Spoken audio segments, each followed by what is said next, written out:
I was coaching a senior professional recently, an absolute high performer, someone laser focused on competence, someone focused on delivering results, and keeping their every conversation with their boss strictly business focused. Sounds like an ideal employee, right? But there was a problem. Their boss was a textbook narcissist. And despite all the professional excellence that this person brought to the table, the relationship between the boss and the employee wasn't just strained, it was tense, it was uncomfortable, and it was filled with unnecessary friction. Why? Because this professional refused to engage in one very critical skill, which is massaging the boss's ego. Now, I get it. Many people feel that buttering up the boss is fake, unnecessary, and even unethical.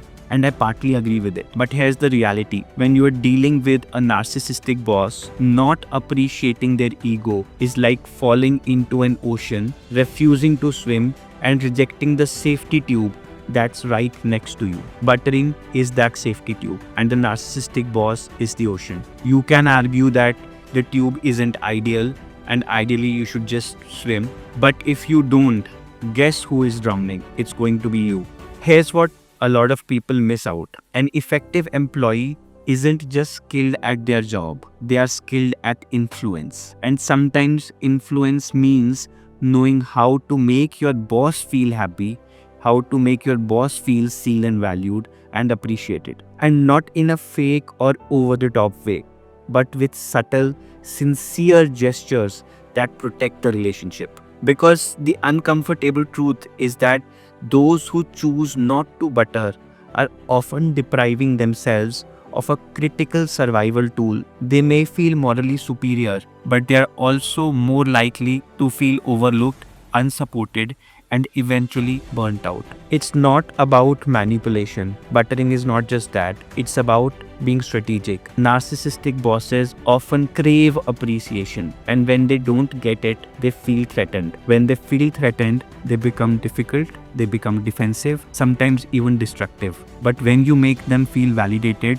when you subtly highlight their importance, they feel secure and they are more likely to be supportive, open, and maybe even generous. So how do you massage the ego without losing your integrity? Well, first, observe what your boss values. Is it their strategic thinking? Is it their leadership style or the way they manage relationships? Find moments to genuinely acknowledge those strengths. Second is highlight their role in your success. Sometimes as simple as, your guidance really helped me navigate this problematic situation. Thank you for sharing your thoughts with me. Saying something like this can go a long way. Third, ask for their perspective. Narcissistic bosses love to feel important. Asking them, what's your take on this approach, gives that sense of influence that they crave for. And finally, don't wait for big wins to show appreciation. Sometimes a casual remark such as, that was a sharp insight in the meeting today, is all that takes to keep them calm. Because here's the deal, surviving with a narcissistic boss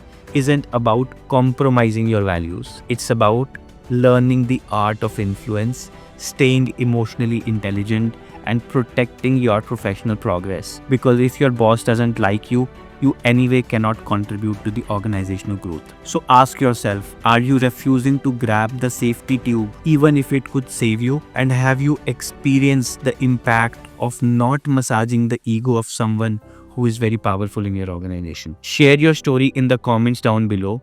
And if this perspective shifted your thinking, like and share this video with someone who needs this reminder.